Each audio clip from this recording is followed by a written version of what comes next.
اللہ تعالیٰ کے نام کو اگر آپ السمیع کی صورت میں دیکھتے ہیں تو یہ وہ نام ہے جس کے بارے میں آپ ایک جملہ یاد کر لیجئے تو بہت ساری باتیں نہ بھی کہوں تو خیر ہے. اور وہ کیا ہے؟ السمیع بیمعنی المجیب. السمیع کا معنی ہے المجیب، یعنی اللہ تعالیٰ المجیب ہیں، اور جب سن لیا تو پھر قبول بھی تو کرنا پڑے گا.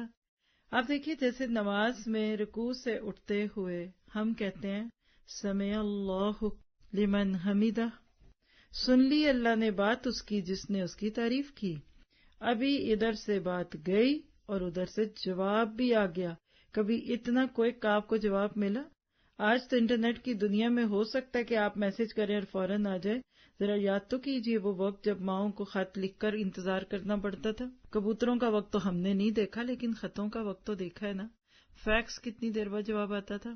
ای میلز آئیں تو چلو کوئک ہو گیا، اور اب یہ واٹس ایپ پہ سارا دن کیا چٹ چیٹ چلتی ہے. تو یاد رکھیے السمیع وہ ہے جو قبول کرتا ہے.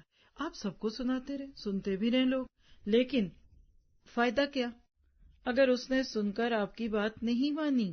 اگر اس کو آپ کی بات سن کر قبول کرنے کا موقع ہی نہ ملا تو نو پرابلم، کوئی فائدہ ہی نہیں. بالکل سنا نہ سنا ایک برابر. اس کو آپ کہہ سکتے ہیں کہ اس سے تو بہتر تھا کہ نہ ہی سنتے. جب سن بھی لیا، آپ دیکھیے نا آپ کا میسج کوئی سن لے پھر بھی جواب نہ آئے تو آپ کو اور بادرنگ نہیں ہوتی. اب تو مسئلہ یہ ہے کہ ایک ایک چیز کھل گئی. ہائے اب سن لیا، وصول ہو گیا، اچھا اب دیکھ لیا، اب جواب نہیں دیا. اور آپ سوچئے کہ اللہ کی ہستی سنتے ہی آپ کی بات کا جواب دے دے، اور کیا چاہیے آپ کو.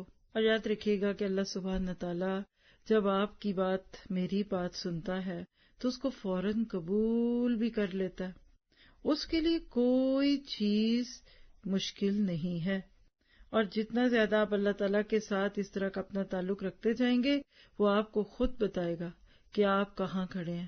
تو اللہ تعالیٰ کے ساتھ اس نام کو محسوس کیجئے. اللهم بلغنا رمضان، اللهم بلغنا رمضان.